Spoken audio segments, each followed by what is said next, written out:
Oh yeah? Oh yeah?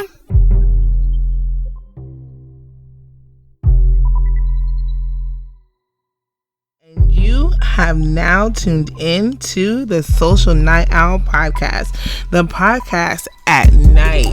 Brought to you by Night Owl Entertainment LLC.com. Do not forget the LLC.com.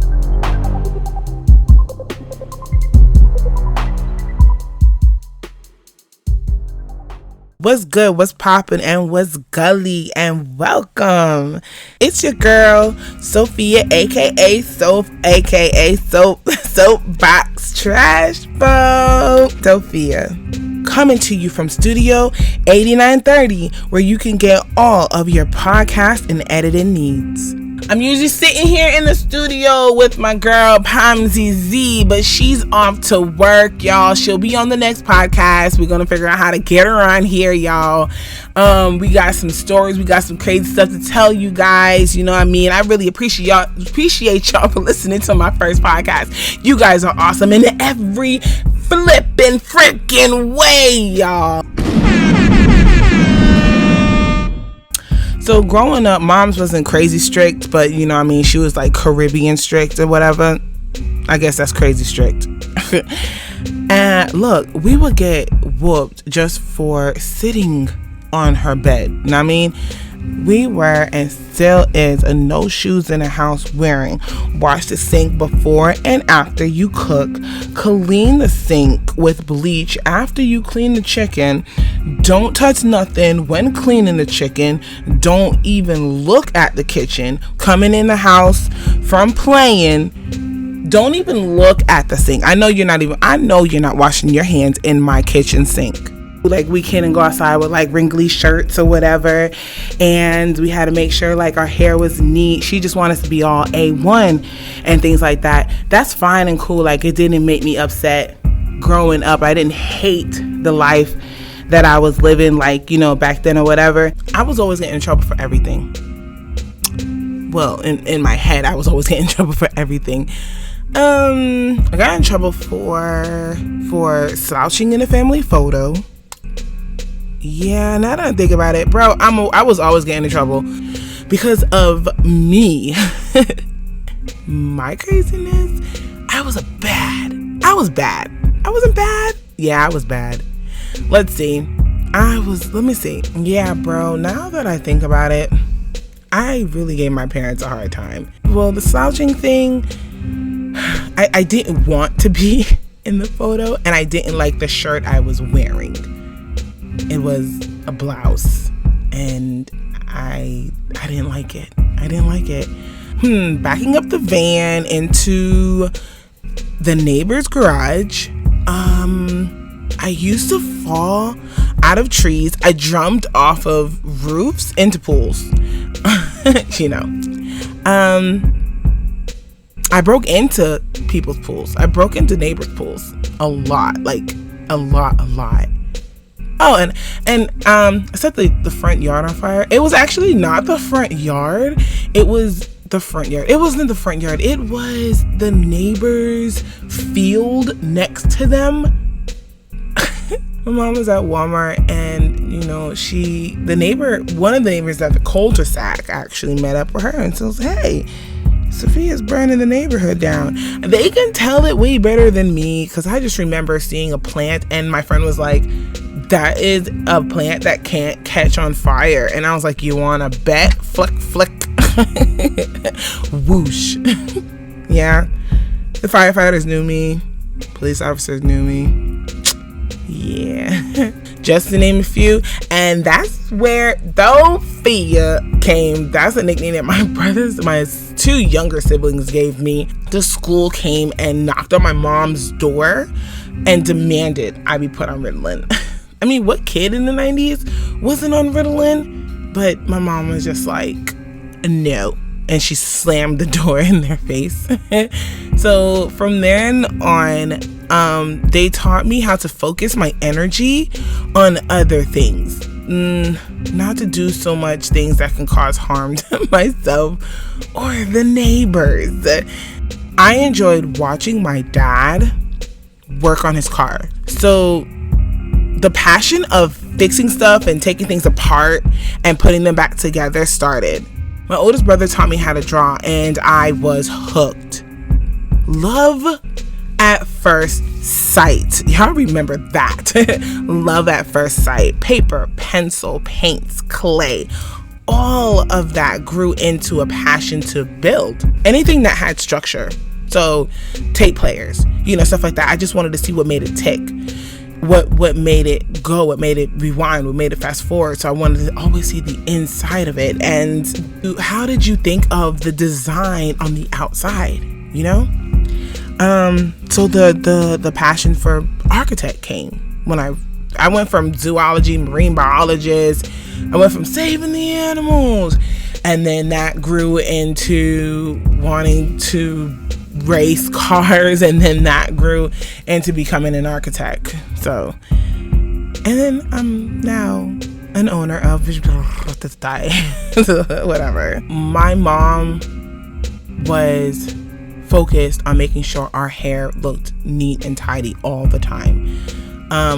So basically, let's start back over. When I was a kid, we got braids, hot combs, this, that, and the third. I didn't really think too much about hair until I felt my first burn of the hot comb. And I remember going into my mom's room, and I sat on the floor and I was praying, and I was just like, my mom was a strong prayer. We got woke up with the tongues. We got woke up out of our sleep with the tongues. I was raised on prayer. She used to be in her closet. She was always in her closet, or she'll wake us up with a whole bunch of we're like, wait, hold on, what's going on, Mom? She'll wake us up with just out of our sleep, we're jumping up and we on our knees praying. That's what I remember. But I knew how to pray, when I was little. I remember telling God that I would never cut my hair. And I told him, I promised him, I was a kid, and I promised him that I wouldn't cut my hair. Because I remember hearing about the story about Samson and the Delilah, and how, the strength of Samson was in his hair. So I took that and ran with it. I was just like, I'm never cutting my hair because my strength is in my hair. So since then, I paid attention to it more, I went from a hot comb to more hot combs to more hot combs to more hot combs. And then, we had the big dookie braids and the bubbles and the barrettes and all that stuff. It wasn't until, mid-teens or whatever, I want to say the middle school. It wasn't until middle school that I actually got my first perm. And I wanted the hairstyle like everybody else. And I really wanted something, me growing up in Florida, majority of the girls was flipping their hair. And I wanted to flip my hair too. So I begged for a perm. I got a perm, and my hair started falling out. I remember rubbing my hands through my hair, and it was just in my hands. We went back to the barrettes. Yeah, we went back to the barrettes, and I was just doing ponytails, and I would have force a bang to go over my eye always. And then I went through the mushroom stage. It was flat all the way around with this perm. And my hair was still falling out.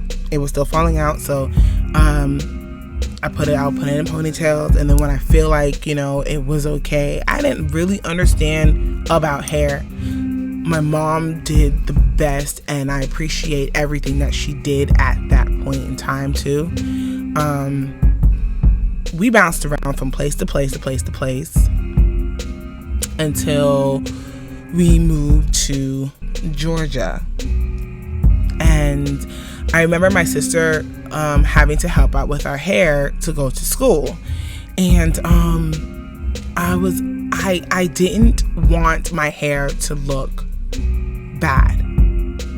And I always thought, there is such thing. Back then, the mindset was there is such thing as good hair.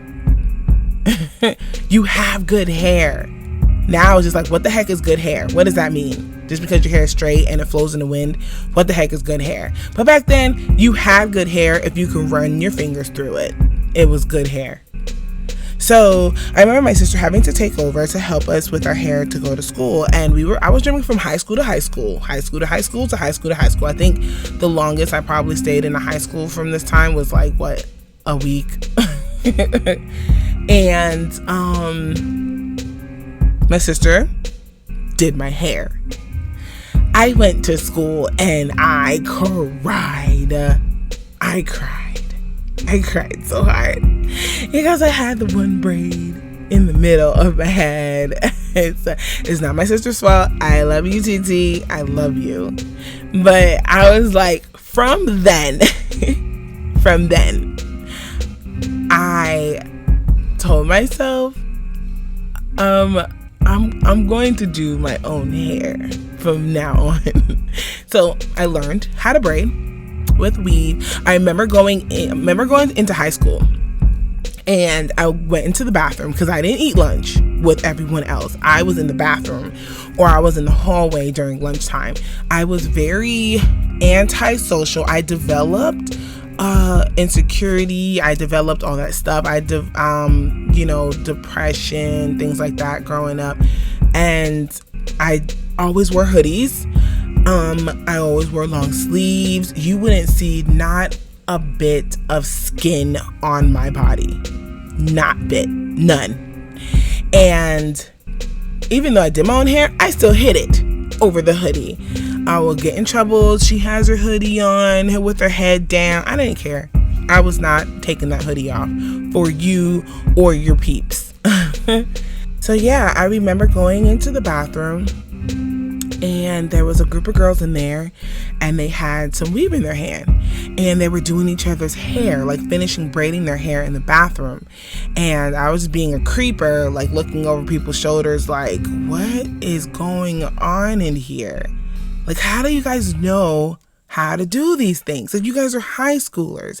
Before the next period started, these girls were quick, so they were like done with half a head. Then the next period, they'll do the other half. And I was just looking at them like, I want my hair like that. How can I get my hair like that? I asked one of the girls, she was like, you just got to do it yourself. You just have to, use your fingers to guide down to part and this, that, and the third. So I went home and got the comb out, and I started to part my hair down like she told me, and I started to braid. I couldn't go out the house without my hoop earrings, and my hair had to be done. It had to be done. I was still perming, not knowing that the perm was eating my hair alive, but I was also braiding on top of the perming. And I would be up all night long, braiding my hair. Legit. I'm not being light on when I say all night the freak long. I would start my hair like 6 o'clock in the afternoon, and because I'm doing my hair by myself, from 6 o'clock in the afternoon until 7 o'clock the next morning when I had to get ready to go to school. So I'll finish from 6 o'clock in the afternoon until 7 o'clock the next morning to go to school. No sleep. I didn't take any breaks. I would be up all night braiding my hair, making sure my hair was right and looking nice for school. And then my hoop earrings. If I forgot my hoop earrings, I wasn't going to school. If I didn't have no weave to braid my hair, I skipped class across the street from the school. I did. We did a little recreational things or whatever. I skipped class. I skipped class a lot. Even if I did have the necessities, I did skip class still. I skipped class. I went on the bus before everyone else. And then I skipped class. I would go across the street from school and blaze like there's no tomorrow. And so from that, I don't know, I kind of went on like a downhill. I started feeling myself or whatever, and I told my mom, like, basically we went through a little argument thing, and I'm moving, I'm leaving, slam doors and whatever. I remember like my sister Suzette and I think Tia was in the room too, and they were like, you wanna leave, all thuggish and stuff, and they threw my clothes out of the drawer, and they were just like, I don't know why they threw the clothes out of the drawer when they told me if I'm gonna leave, I'm gonna walk out naked. You could have just left the clothes in the drawer instead of throwing it out. That was good times. I love you, Susie. I kind of went into a rebellious stage later in my teens. So basically when I turned 18, that's when I was just like, I do what I want type business. So I decided that I wanted to leave my parents' house. You know, I was like, you guys can't tell me what to do, you can't hold me down type whatever. So I wanted to move out. I ended up moving to Orlando, Florida. So I left and I moved to Orlando, where I decided to dread. And I twisted my hair while I was there in Orlando, really small sisterly locks. Like there wasn't a name for them. There probably was, but I didn't know. But there were the sister locks, really tiny. And I was like, yeah, this is me forever. Sister locks, yeah. Until I moved back home and I took them out because I thought they were dreaded, but they weren't. So I combed them out and I permed my hair. On that note, we moved to NC and I had my hair permed coming in, and my first haircut.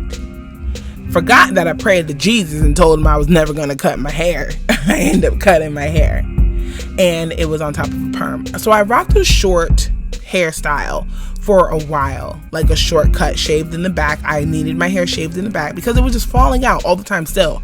And I didn't understand why my hair was still falling out. And I had a short hairstyle for a long time. Shortcut. Shave in the back. Please, I need my hair shaved. Can you please shave? I wouldn't go nowhere until my back of my hair was shaved, nice and lined up really good. And I had my little curls in the front. I had it long enough that it went over my eyes or whatever. Let's see. I ended up going to a certain church when I moved in North Carolina. I got saved in Georgia. Big tragic crap happened. Almost lost my life in Georgia. This, that, and the third. Didn't know who I was. Boohoo sob story that y'all hear that later in another comedy, I promise. And I was saved. I found Jesus, and I came to North Carolina and met a couple of people, and I ended up going to a church here in North Carolina, and I was still about my appearance. Just a side note, even though I really cared about my appearance or whatever, because this was like the first time that I actually didn't hoodie up my life, I still was insecure with myself. I hated. Can I tell you, with a strong capital I and an H and an ED, a capital ED, I hated it. I hated me. I really did, y'all. I with a passion.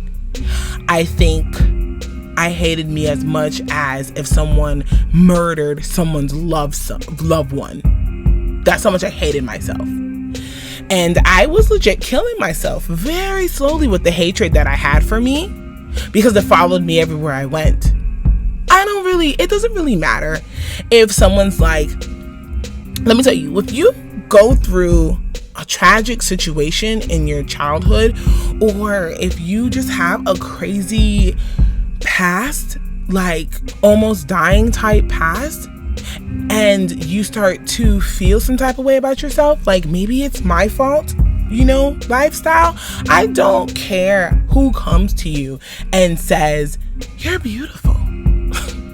You got this. You can move these mountains. You're looking at them like, bro, let me give you my shoe. Just one of the shoes to put your foot in it and walk what I walked from. Don't tell me I'm beautiful. Please don't. Please don't. I'm gonna shoot you in the head. Don't tell me I'm beautiful. Don't tell me. Don't bubble me up with things that is just gonna make me feel even more down about myself, because I go home and look in the mirror and don't see what you see. So North Carolina, blah blah blah.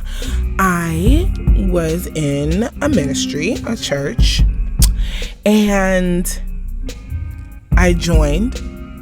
But joining the church or whatever, I was told like how I look wasn't good enough. Now, I'm not bashing. First of all, get up. If it's Sunday, go to church. If it's Sunday, go to church. You need Jesus in your life. But just the people that was there, I basically wasn't good enough. Okay? So I don't know, like my hair wasn't long enough, or don't wear that, that's all black, don't wear that. A lot of people I notice, like they'll say like you can be yourself, but end up saying don't wear that. Because I was a punk rocker still. I'm still a heavy metal. Gospel is always on the top of my list, but under gospel I have my reggae, I have heavy metal, I have punk rock, I have 80s. I am an 80s baby. If you listen to my Spotify, I think the only thing you won't find in my Spotify is Beyonce. I'm not bashing, she's awesome, but I don't have not one Beyonce song saved in my freaking Spotify, dude. So I'm legit all over the place. Like I have like my big girls over there, Pouncies. They call me emo. Like I was emo. I went through a big hardcore emo stage. That's with the mushroom hairstyle. I went through a punk rock stage. Not really stages. It was me. It was me. This is the music I listened to, the way I carried myself, what I did every day. It was me. Punk rock was me. 80s was me. Heavy metal was me. It was me. I wasn't on the mainstream life. I was that was me. Okay. So I brought me into North Carolina, and I still had my globes. Look, if y'all remember globes, for all my skater people out there, why can't I find a good pair of globes? Why can't I find globes anymore? Like, where the heck did those shoes go? You know what I'm saying? Or you remember the skater Vans, like the bubbly Vans? Like, where did those shoes go? I miss those shoes. I really miss those shoes. So yeah, I was told. And another side note, I did rock my globes. I rocked my globes for like freaking 5 years, bro. Like, my globes was freaking talking, my guy. Like, it was talking, and I still rock them globes because those were the best shoes I had in life. So coming in to the ministry or whatever, I was told, like, basically, like, you just gotta tweak it, tweak yourself. Why such dark colors? Why such dark eyeliner? Why? Because it made me feel good. Those black makes me feel good, Black makes me feel powerful. I love wearing my black. I still have, like, my closet is black. Yeah, you might find some pink in there now because, I adapted to other colors. But black makes me feel powerful, bro. So, little by little, I feel like I started to lose focus on my hair. because I was still cutting it short. It wasn't falling out as much that I was cutting my hair all the time. So, you know, I wasn't getting sheds like I used to get. But I had to put on a cloth. Like, I had to put on a mask. I didn't have a mask on before, but now I had to put on a mask and become somebody that I never dreamed of being. I had to introduce colors and different styles of clothing that my grandma wore. Wait a minute, that my grandma didn't even wear. I should say that.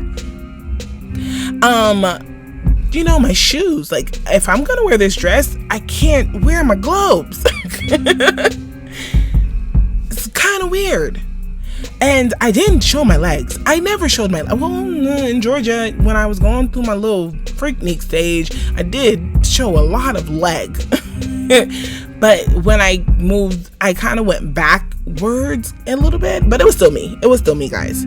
And I wore long skirts. Really long skirts. Because I was still wearing my globes. I was introduced into singing that I thought I would never. I mean, I always sung to Jesus, like in Florida. I always sung Jesus in Georgia, but I never showed anyone that I had vocals, and or no one ever heard me sing. But entering into this ministry, I appreciate the teaching that I got. I read, I got the meat from the Bible. I actually enjoy reading the Bible. Like what I got from it was opening my word. I don't fall asleep reading, or if I'm really tired, I fall asleep with my head in the Bible. Praying, just the things we need to learn as becoming Christians. I got all that, and I really appreciate it because all that stuck with me, and it's still with me because, hard times, I know how to pray. You know what I mean? Like, shoot, let me pray about this. I'm happy. I know how to pray. I know how to pray. I don't need, I know how to pray. So I have a connection, it allowed me to have a relationship, to build a relationship with Christ that I never had before. Like, the relationship, I feel like, is stronger. So let's see.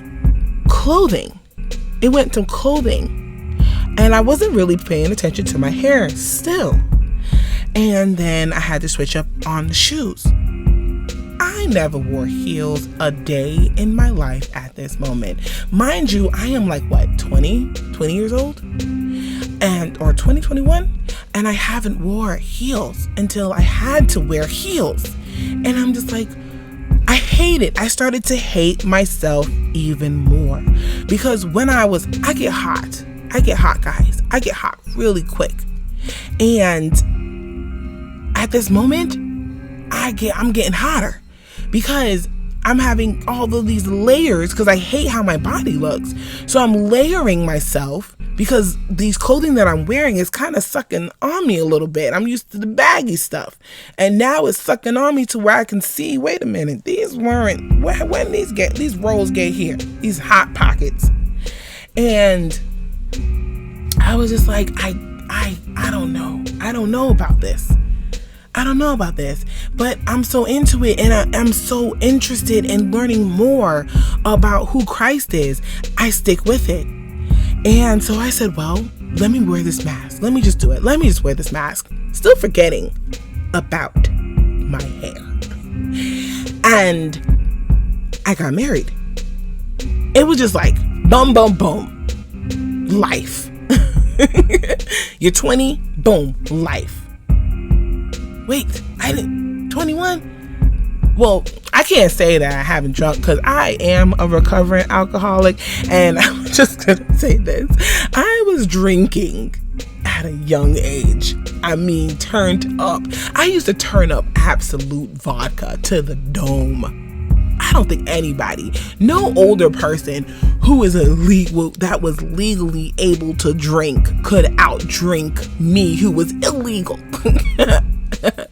I was an extreme pothead. Like, I went to a couple of clubs, in my youth, but it was just like, I went from 20 to life, 20 responsibility, 20 adulthood, 20, I didn't get a chance to build my career.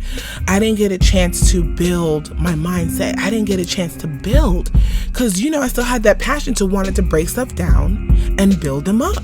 No, 20 years old, life. And I got married. I got married to my first boyfriend. I didn't date back then. My cherry got popped at 18. I still wasn't dating.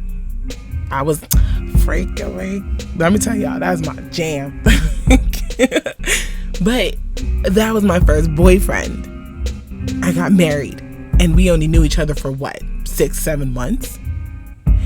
And then, as I got married, I started getting pulled back and forth from my family to the ministry, from the ministry to my family, and to where the people in the building started to tell me that family is not where you need to be. And I started listening to the people in the building. Family is not where you need to be. I'm gonna stop saying ministry, because let me tell you, I will never bash. Don't bash ministries, don't bash preachers. Y'all don't bash. Just don't bash. Don't bash. Because these are still women and men and children of Christ. Don't bash. So the people in the building was telling me, hey, that's not your family. We are your family. And until where I was giving stuff, that my family wasn't able to give, because they were in another state, and I was giving stuff. So they were like, see what we can give you. You see what we can give you. You see what we can give you. And I started to go to where you see where they can give me. I was 21 and married. And I remember going to visit. And when I visit my family, it was what the people in the building were telling me. You see, I told you that would happen. And so I had a whole fallout of the one who birthed me, of the one who nurtured, cared for me. You mean to tell me the woman that did that for me is not for me? My dad, my hero, was against, this is what I was getting fed from the people in the building. He is not. They are not for you. They da-da-da-da. My dad and my mom and my siblings are my best friends. I don't have best friends. Pamsy, whoop, whoop, whoop, whoop. We're not really. We're enemies, guys. Pamsy Z and Sophie. SoapBox. We're enemies. We're not really best friends.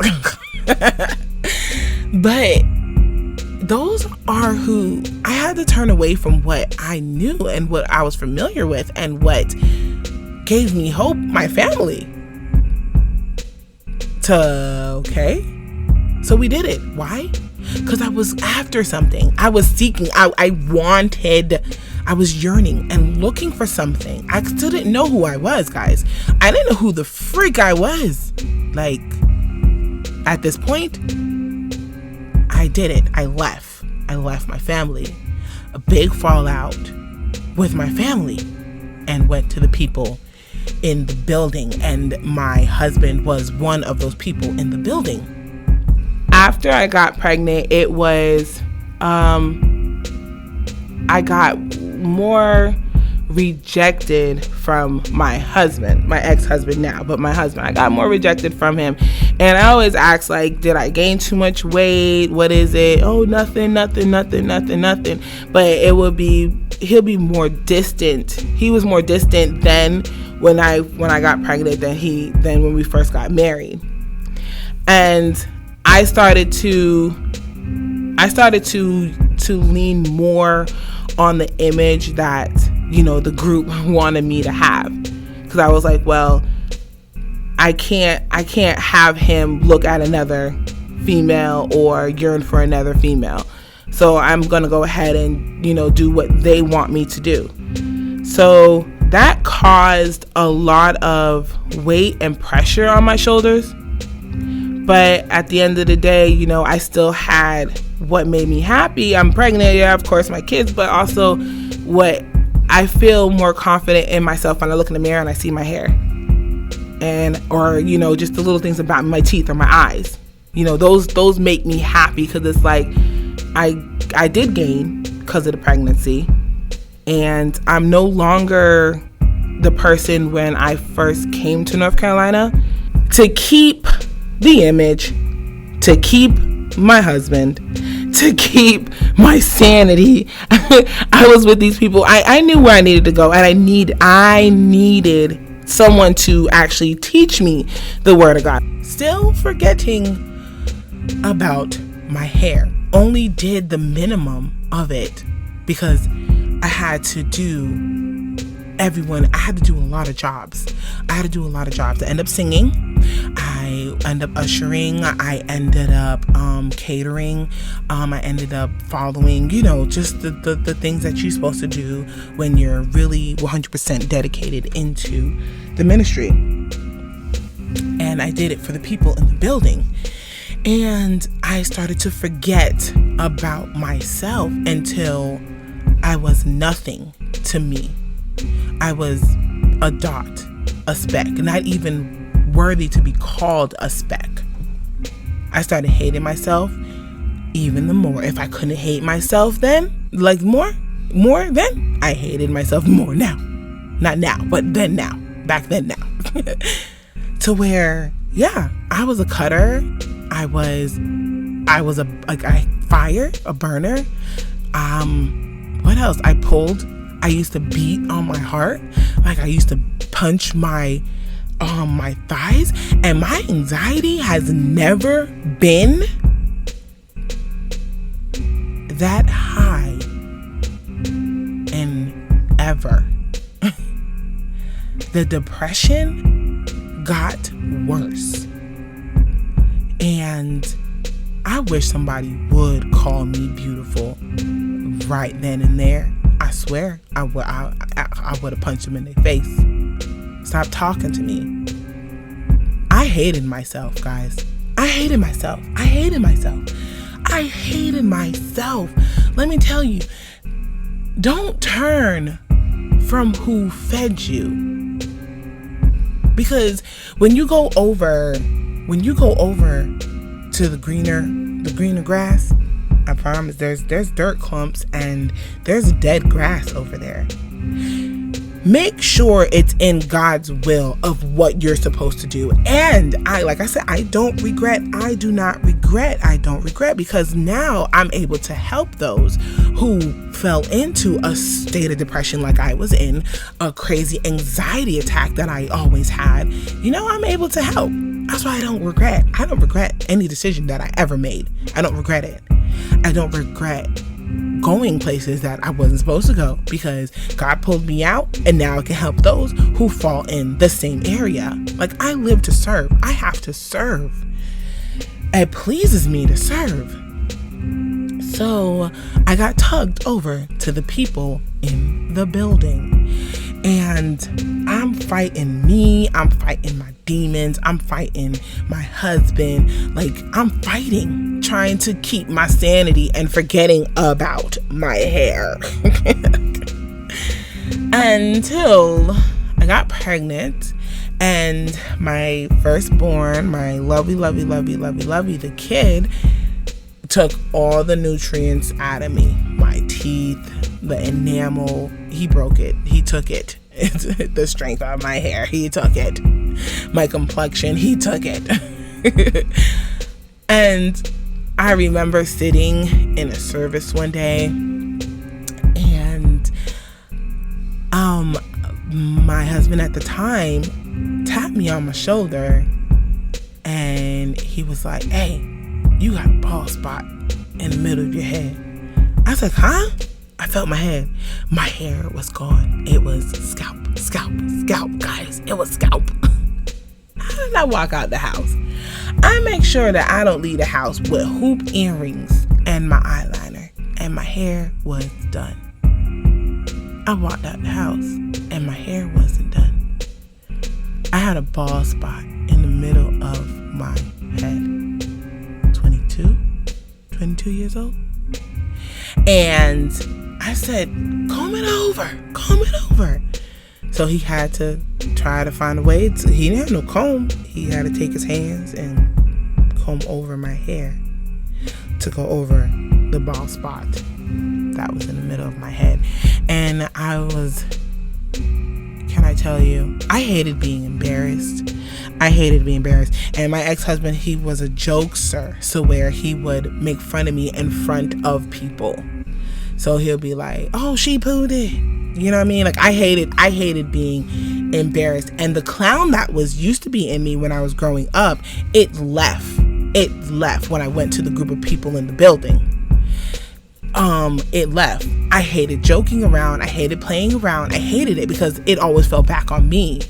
And I hated being joked on. Don't. And he used to do that all the time, to where I started to feel even more insecure about myself.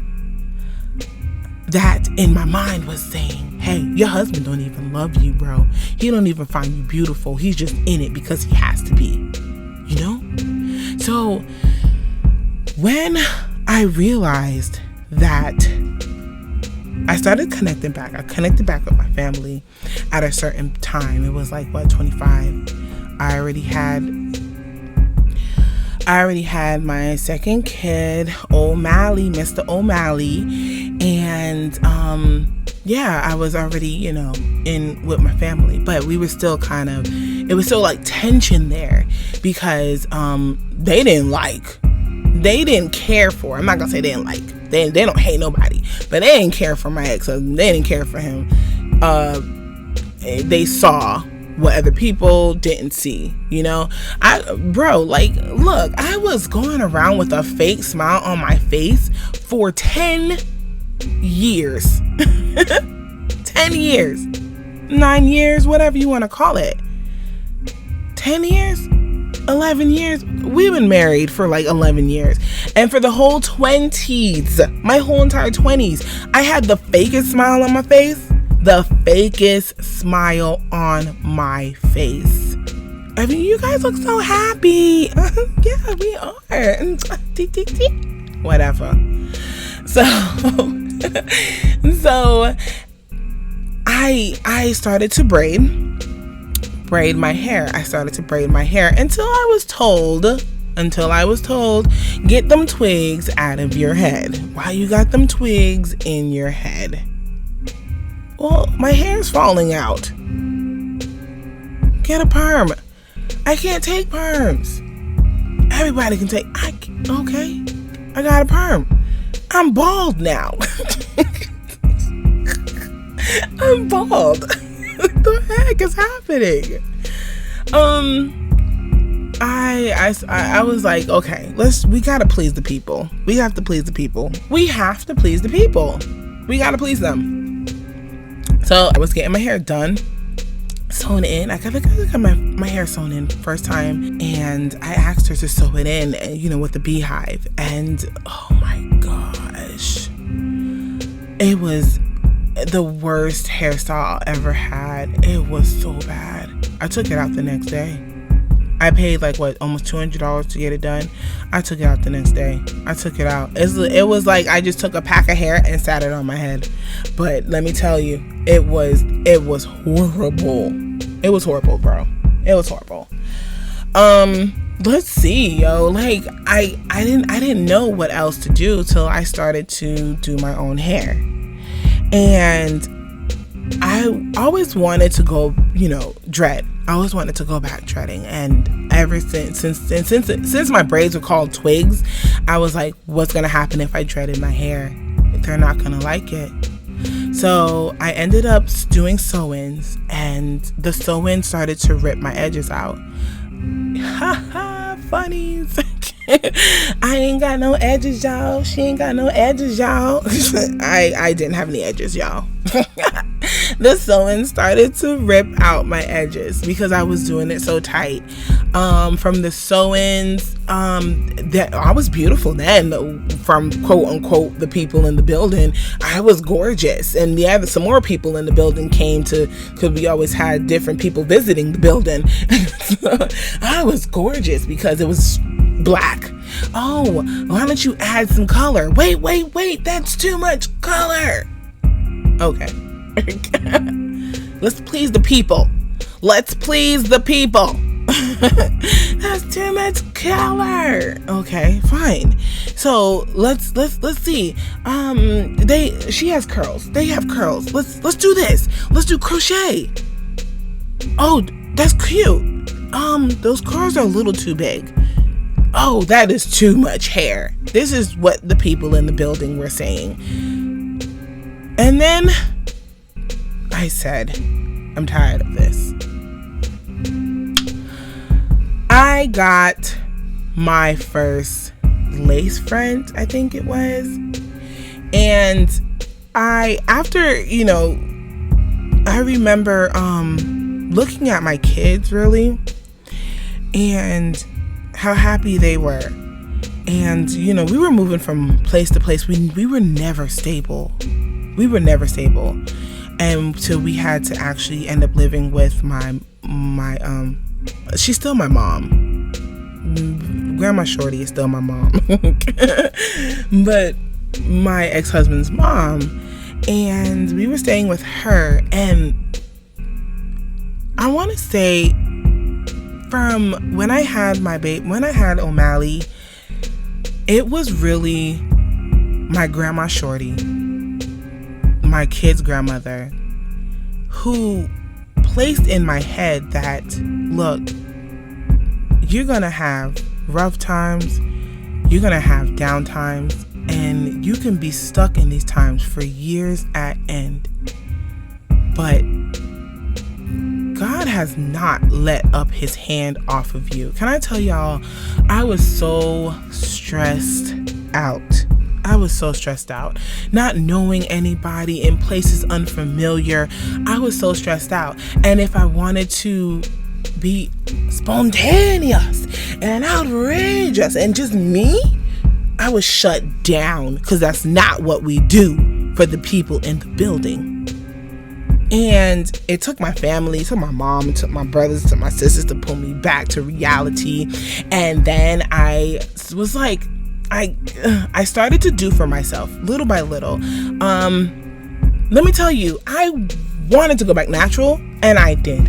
I want to go back. I need my hair back. I miss me. I miss my hair. I walked in there with my natural afro. I sure did. And the people in the building said, "You gonna do your hair?" I said, "It's done." Where? The people in the building said, "You gonna do your hair?" I was like, "It's done. What are you talking about? It's finished." I did my twist outs. I learned under the wigs. I learned the twist outs. I learned the So I finally did want to wear a wig. I didn't want to wear the sewing no more. My hair was being damaged under. I finally was on YouTube. I learned how to do the YouTube stuff. I was watching all the natural girls on there. Let's go. Where we at now? So I was like, if I'm gonna be here, I'm gonna be here. Well, the people in the building slowly started turning on me, because I started to see myself as becoming beautiful. Why? Because I wore that lace front like it was nobody's business. Let me tell you, when they told me no color, I came in the building with hot red. I went through a little rebellious stage. I started seeing my curves because I was getting hollered at because I was walking everywhere to work and stuff. And I started to enjoy the attention that I got from the outside. I used to clean Lincoln Financial Tower and Wells Fargo. Lincoln Financial Building and Wells Fargo. I was a day porter, and I used to clean top to bottom. I used to clean those buildings. And I remember the first time I went on the crosswalk. If y'all know Lincoln, there's a crosswalk to get to the parking deck, the Bellarmine parking deck. And I wondered what it was. I always wondered what was over there. I never went to that lunch area, and it's like a little cafe part, and it goes to the parking deck where people get their coffee after they come out, from their car, and they go into the building.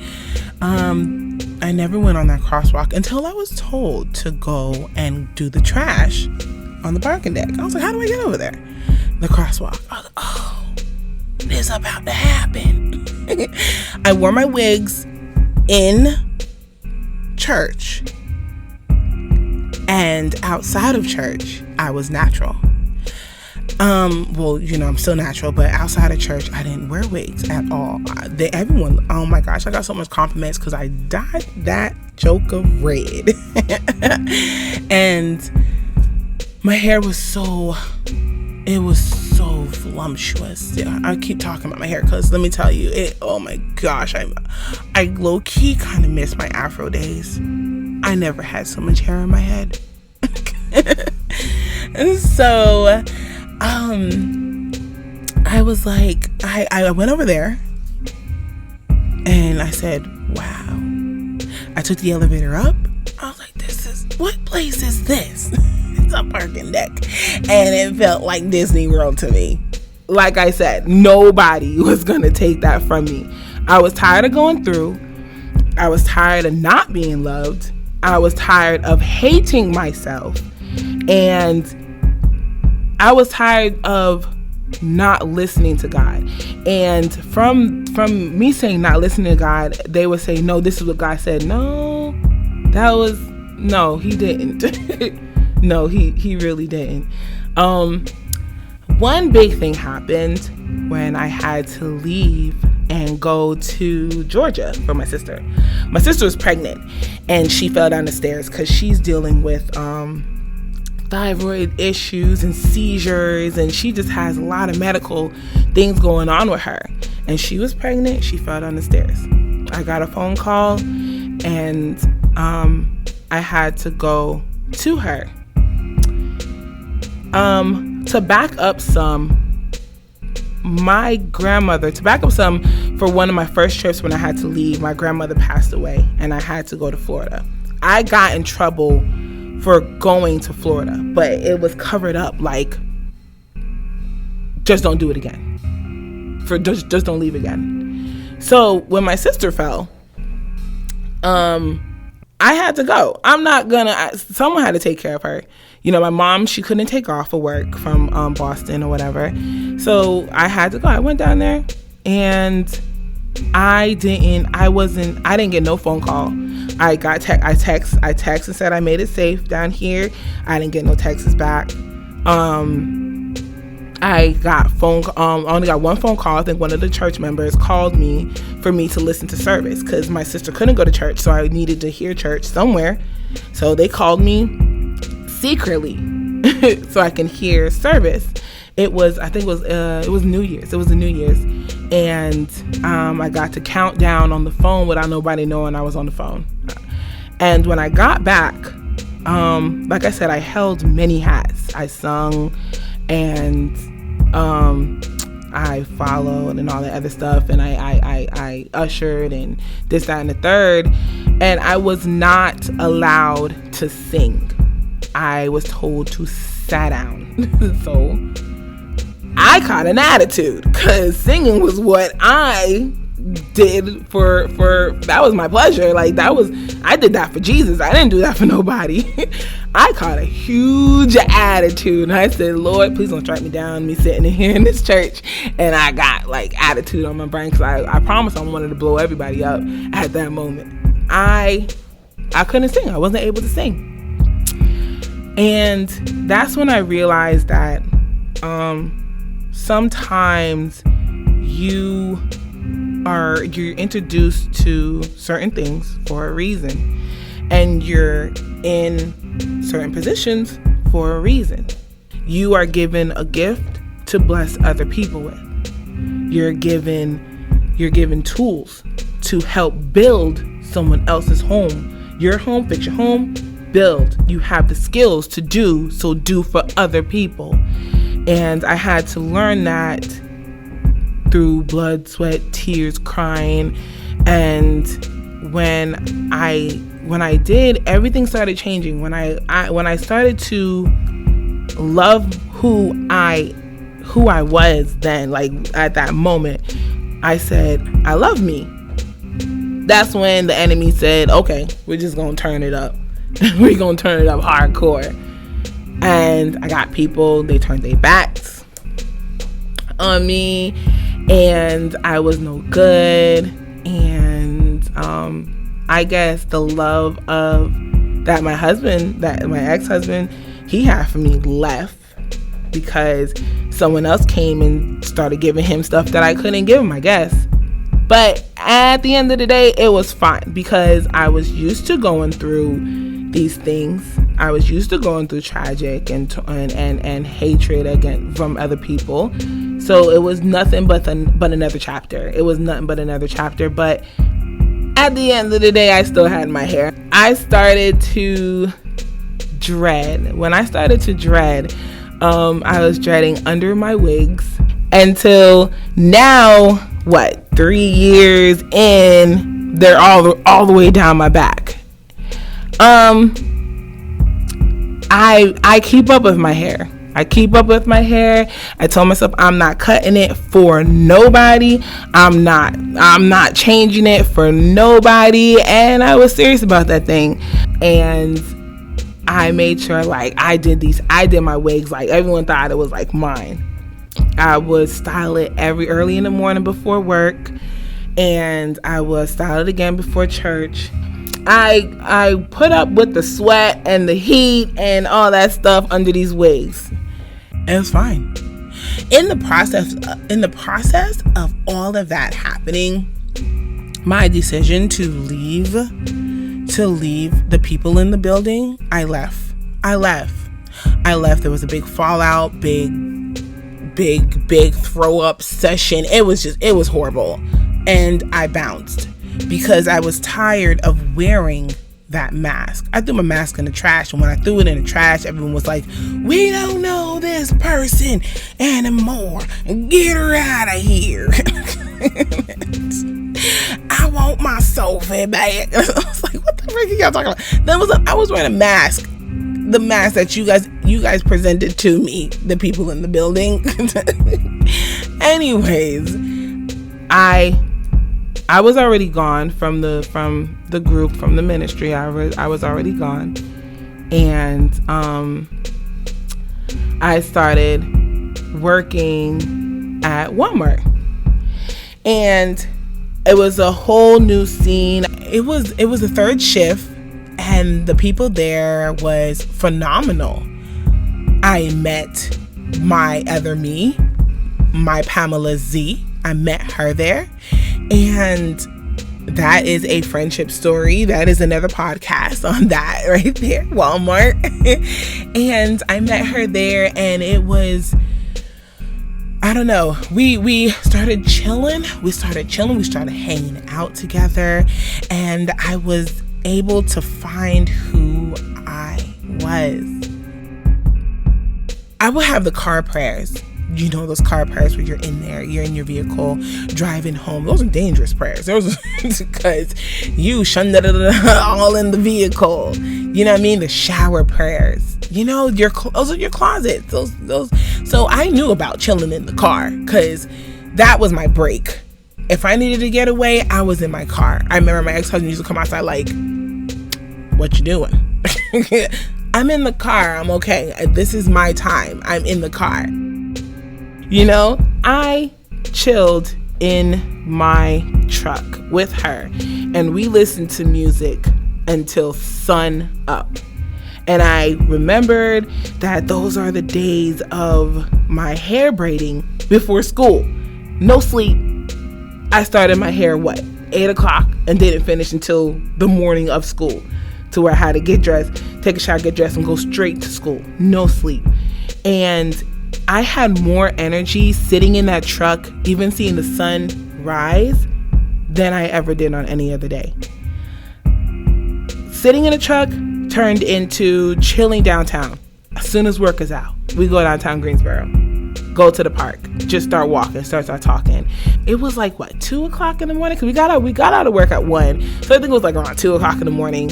And we got to the top. And let me tell you, when I touched ground, when I came out of the car, the first thing I did was I said, thank you, Jesus.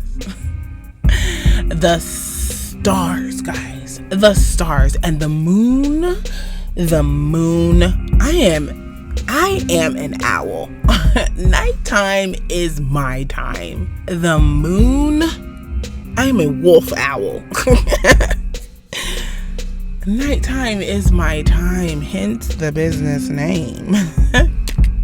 So we still had our music blasting or whatever. I'm a big dubstep fanatic, and I still love my heavy metal. And first of all, I'm still Christian. So for those of you who got something to say, bank across the street watering its sidewalk at 3 o'clock in the morning. It's like, what the heck? We look over. If you guys are not, scared of heights, we look over and you just feel the wind. And that was my getaway. That day, couldn't nobody tell me nothing.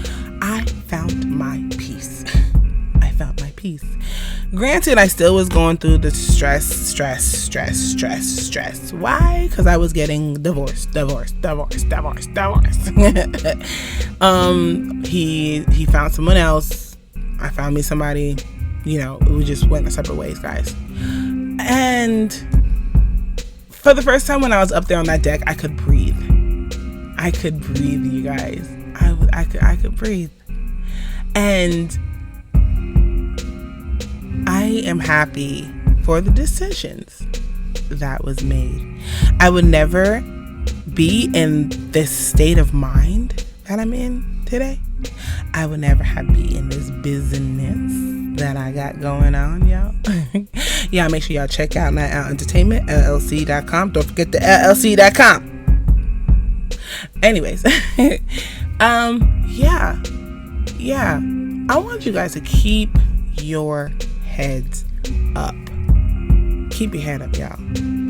Because we have to go through negative situations for a time. Just for a time.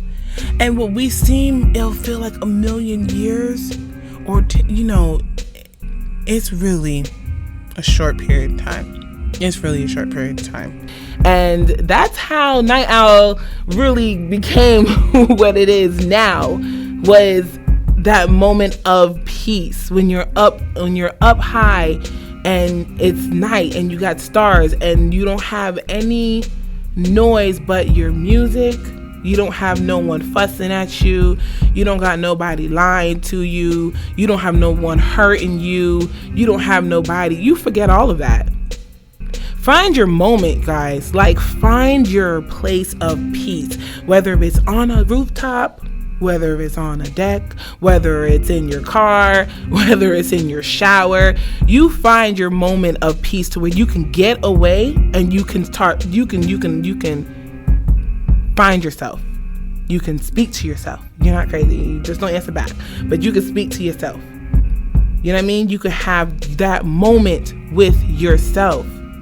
That breakthrough, that freedom, that something. You need something physical. A lot of people, they can hear someone, speak to them. But a lot of us, we need that physical moment, that area, that place. Me, it's base and someplace really high up. That's all I need. That's all I need for that mental getaway. You keep piling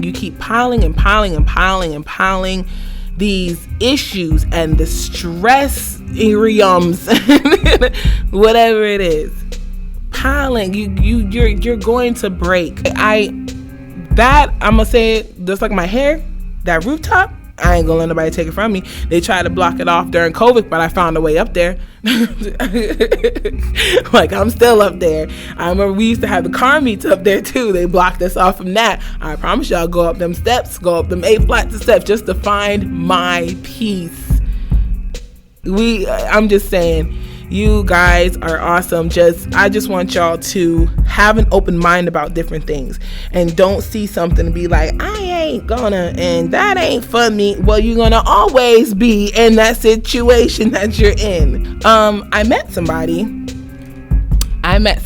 and I'm telling you, like, this dude now is, I have never been treated the way he treats me. Like, I am his queen. I'm his number one. And I never, ever been in someone's eyesight like that, to where it became kind of weird. Like, you okay? Like, are you sure? Like, I felt like it was a scam. Like, I always told, like, my best friend Pam Z, I always told her that I feel like he's not real, the guy that I'm with now, to where I told him, maybe I'm not even seeing nobody. Maybe it's all my imagination. He probably just a bush. I'm just probably like going up the street, talking to myself up the street and going home. And I always told him, like, you're not real. Like, you're not real. I still smile. He still makes me bubbly. Maybe it's just the beginning of the relationship. I don't know. But I do love this cat or whatever. And he loves me, my natural self. I don't have to make myself up for this guy. You know? Like, he sees me or whatever. Well, the enemy always comes in. And he always wants to destroy, and he always wants to creep in and try to delete. I'm not a jealous type, you know, so you want to hang with other females, that's fine, no problem. I mean, blase blah did it. It's whatever. So you're either with me or you're not, and there was no issue there until one golden moment. And I told him, I'm usually right about some things. I'm really right. Like, if someone comes to me about relationship problems, I'm like, hey, if you really want me to tell you what I know, you know, or you just want me to sugarcoat it, because I'm not going to sugarcoat it. If you want to come to me talking about you've been arguing and this, that, and the third, and he no good, blah, I said, well, leave him. What the heck? It's either you don't announce your issues to other people, or if you're going to announce your issues to other people, then it's a problem. Leave him. I can't. Well, don't come to me with the problems. So I told him, I said, she still wants you. He said, no, she don't. I said, she still wants you. She still wants you. You're giving your 100% time to a complete stranger, to her, and it's not your normal. I said, she still wants you. It was one golden day. She was outside, and she was just going in on her phone. She was on the phone, so I thought, you know, she was talking to somebody on the phone. And I got in my car, I had to go pick up my kids.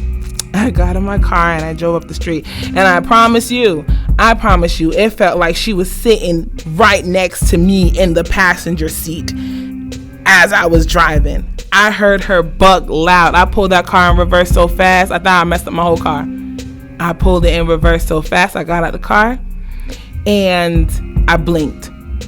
I said, I'm not the one to argue.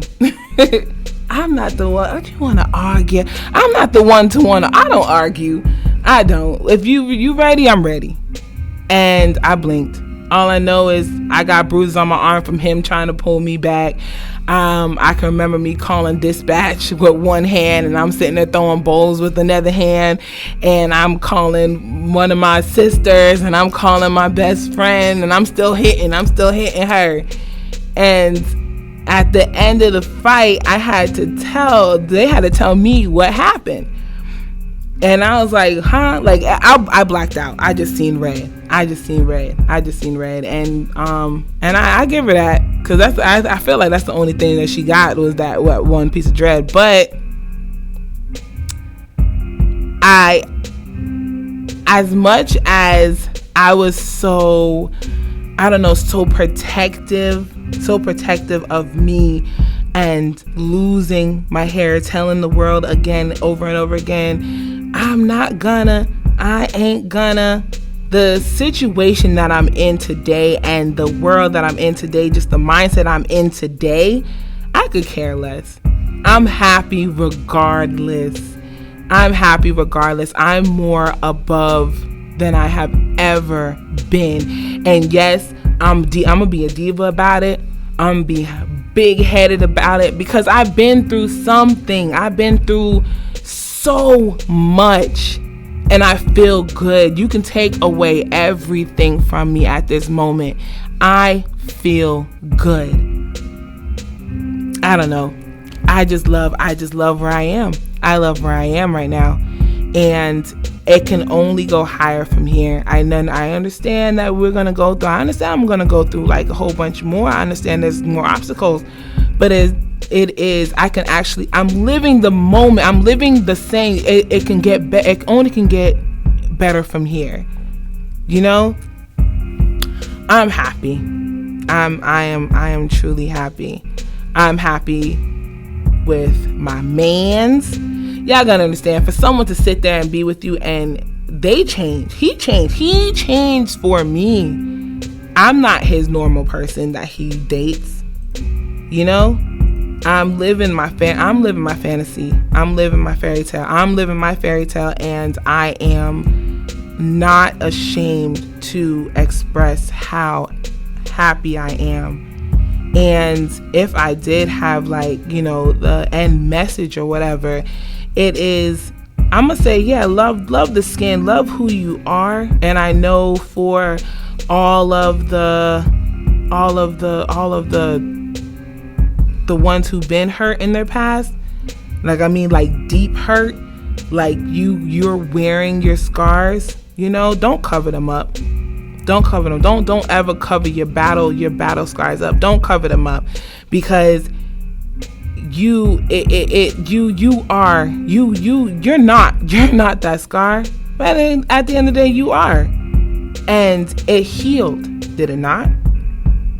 You can look back and either laugh at that moment or cry with another person who is going through that same situation that you went through. I'm gonna keep expressing how happy I am. But anyways, thank y'all for listening. Just something real quick to actually, to push out who I am, because the rest of these podcasts, either y'all gonna love it or hate it. And if you hate it, that's fine, don't listen to it. But if you love it, I got more to come.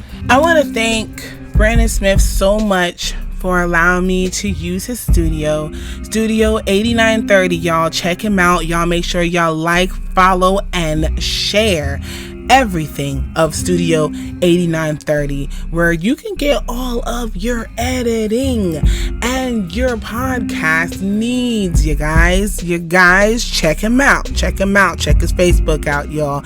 Also, y'all, Patreon. If you guys don't already have a Patreon app, go ahead and download the Patreon app now. You can subscribe to NOELLC. That's NOELLC